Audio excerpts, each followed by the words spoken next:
Now, the normal aspect of the mechanical prosthesis, as studied by transthoracic 2D Doppler and transesophageal echo. Initially, the high-profile Starr-Edwards caged ball valve. These prostheses are not used as frequently as it used to be in the past, but we may encounter some of them to study. Here, one of these prostheses in mitral position, seen in a long X view. The sewing ring, the struts, and the ball occluder moving inside the cage. Same kind of prosthesis, seen in a 4-chamber apical view. Here, the struts, the sewing ring, and the ball occluder opening and closing inside the cage. Color Doppler will show flow only around the ball, no central flow except distally from the sewing ring, when the peripheral flows will meet due to the Coanda effect on the flow around the ball. The aspect of the color flow Doppler of any prosthesis is very important. Each kind of prosthesis, bioprosthesis, or mechanical, caged ball, caged disc, single and bi-leaflet tilting disc, and bi-leaflet tilting disc, has a typical color Doppler flow. And looking for these characteristics, we can diagnose how the prosthesis is functioning. Here, it's a caged ball Starr-Edwards normal color flow Doppler. Notice that there is no central flow, just around the ball. Lately, the flow meets centrally. It's a normal aspect. In a normal functioning caged ball, we should not find absence of flow in any site around the ball, what would indicate a problem causing a flow obstruction in that site. And talking about non-using more frequently prosthesis, here a transesophageal echo of a single non-tilting disc in mitral position. It is not much used anymore. Another mechanical prosthesis now of low profile, the single tilting disc. Its characteristic aspect at transthoracic 2D occasionally is very difficult to differentiate it from a bi-leaflet tilting disc, and we should be very carefully on making this differentiation. The classical aspect of this prosthesis in mitral position in an apical 4-chamber is to find during systole a very echogenic plane at the mitral annulus. And during diastole, we see one disc moving and the appearance of a single echo projecting from the plane of the annulus that produces a single line of reverberation down the left atrium. The movement of the disc does not indicate by itself that the prosthesis is normal, and its absence also does not indicate it's abnormal. It depends a lot on how the echo beam is reaching the disc. Another problem found in these disc prostheses, no matter its kind, is the intense reverberation that occurs behind the prosthesis. Then you should ask, what kind of reverberation is this? A reverberation shouldn't occur at twice the distance from the reverberating structure. It should be only a single reverberating image of the disc around here. That's not happening. Yes, when are simple reverberations, but not this here. What we see is that the ultrasound beam hits the disc and returning produces this image at the disc right there. But the ultrasound also enters the anterior face of the disc and reflects from the other side of the disc. And this reflection returns to the probe, producing a first reverberation. But as returning to the probe, it hits also the disc anterior face, and once again returns to hit the posterior face, which returns to produce the second reverberation, and so on. These reverberations are delaying just a bit and not the double of time of a single reverberation. That's what produces this kind of image. This reverberation makes it very difficult to investigate for regurgitation of these mitral prostheses, since the turbulence inside the left atrium might be obscured by the reverberation in apical views. Another example of a single tilting disc prosthesis in the mitral position in a long X view. Obviously, its reverberations are not directed to the left atrium, and we can investigate for regurgitation in this view. Single tilting disc prosthesis in aortic position, short X view at the base. We see one disc moving here. Once again, if the prosthesis were placed just a bit turned in relation to the ultrasound beam, the disc would not reflect as well when open, since the beam would not hit perpendicular but obliquely to it, and it might not be seen. Then the only thing that we can be sure is that there is a prosthetic mechanical aortic valve. In certain occasions, we cannot even be certain if it is a single or bileaflet tilting disc, or if it is working properly. Another example, a single tilting disc in aortic position in a short X view. Notice how occasionally it's very difficult to investigate the full motion of the disc by 2D transthoracic echo. Transesophageal echo shows the sewing ring and the single tilting disc opening and closing, here in a mitral position. See how we can analyze very well this prosthesis by transesophageal echo. The opening and closing of the tilting disc, the sewing ring, and some stitches. And here in aortic position, it is good to see the apparent opening and closing, free movement of the disc. However, this is not enough to say the prosthesis is working properly. Another example, transesophageal echo of a single tilting disc prosthesis, here in a 5-chamber like transesophageal echo view and in a short X view. Notice the intense reverberation when it opens, and the disc becomes perpendicular to the ultrasound beam. Color Doppler shows two different flows in a single tilting disc when in the mitral position. When in the aortic position, we do not see this characteristic. When the disc opens, there is a small orifice and a larger one. The flow is primarily in the larger orifice. There is considerably less flow through the small orifice. This is normal.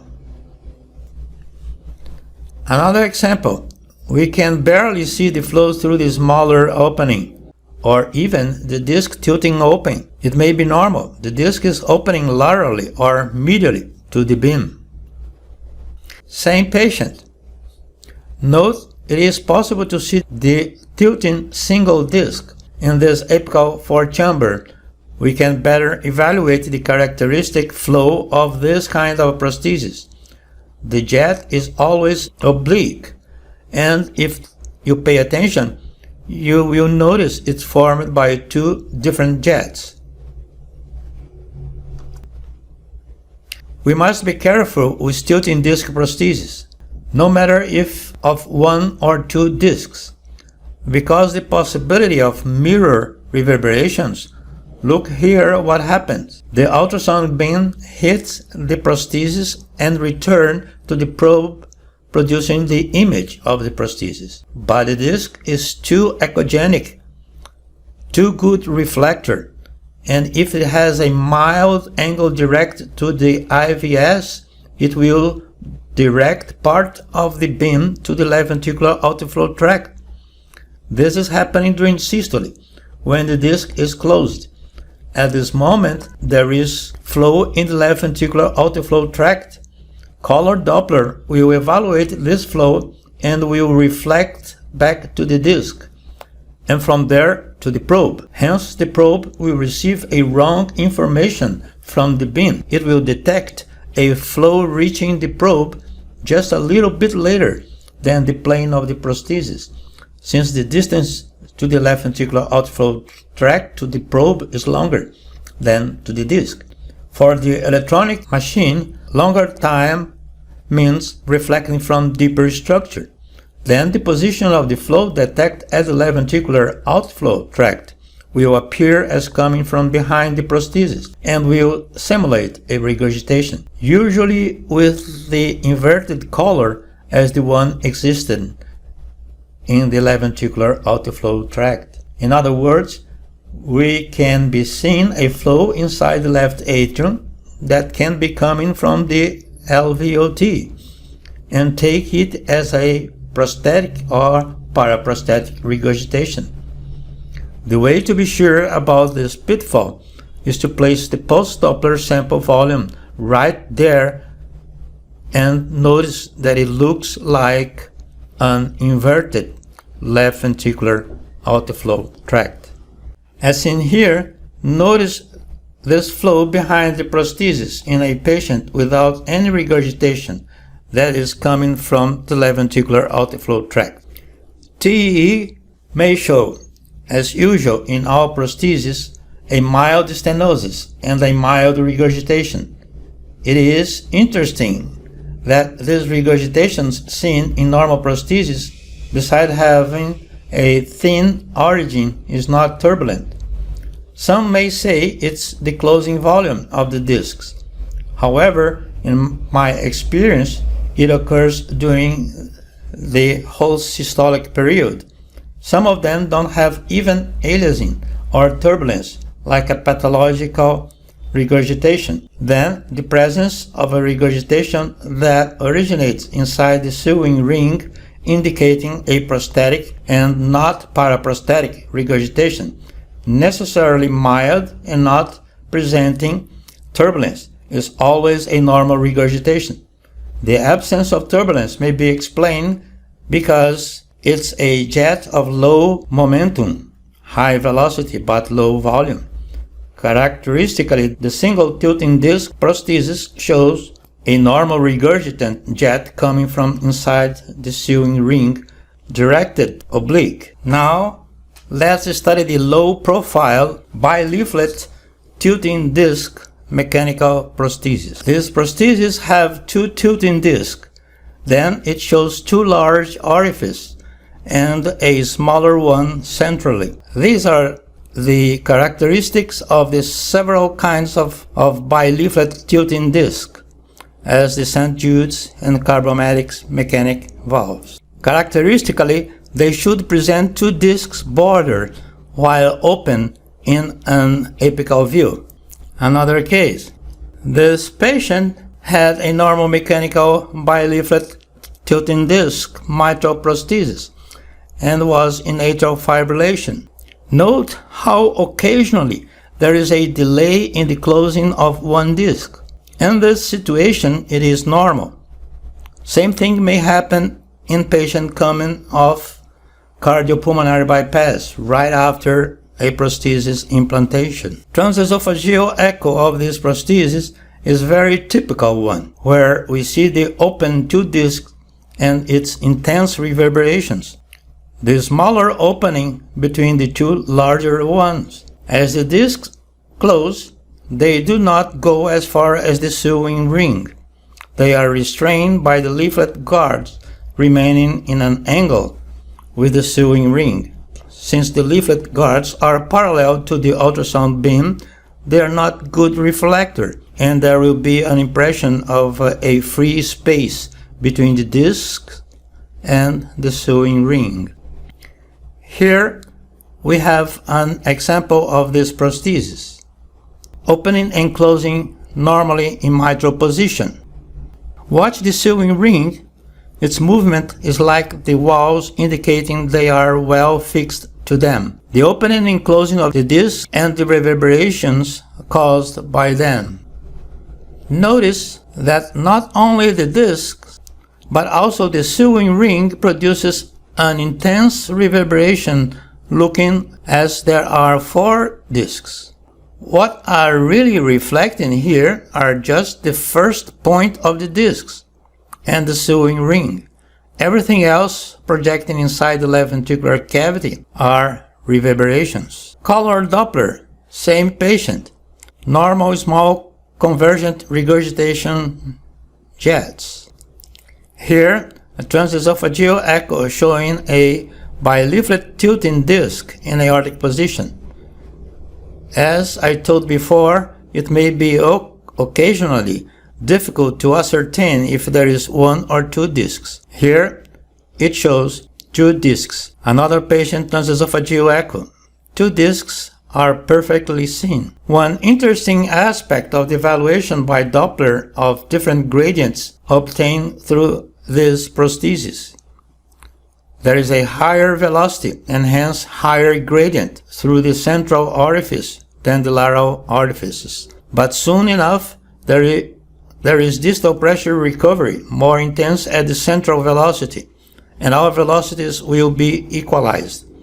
Just remember that while examining this prosthesis, we may find different gradients if we are aiming the central area or its lateral regions. Not enough, though, to indicate abnormalities. As seen by color Doppler, the kind of normal flow we're going to see is classical. 3 main extremes of flow. 1 smaller, central to the sewing ring, and 2 bigger ones laterally. These 3 streams converge to a single large one. Watch these features in this color Doppler at an apical 4-chamber. 3 main streams becoming 1. Another example seen in transesophageal echo. 3 main streams. In a transesophageal echo, color Doppler of a bileaflet tilting disc, we see this typical normal regurgitation with jets coming from the internal periphery of the sewing ring, converging to each other and showing no turbulence. It's a mild regurgitation, normal. Another example, it may not be converging, but diverging jets depending on the plane of the image view. Notice that there is only mild aliasing, but no turbulence. Mitral prosthetic gradient will be less than 8 mm of mercury when with no pathological obstruction. Another phenomenon that may be seen in tilting disc prosthesis is the spontaneous formation of microbubbles. This is normal. It's caused by cavitation due to the sudden rapid decrease in flow and pressure at the closing or even opening of the disc. The microbubbles are then formed moving from the valve to the left ventricular cavity.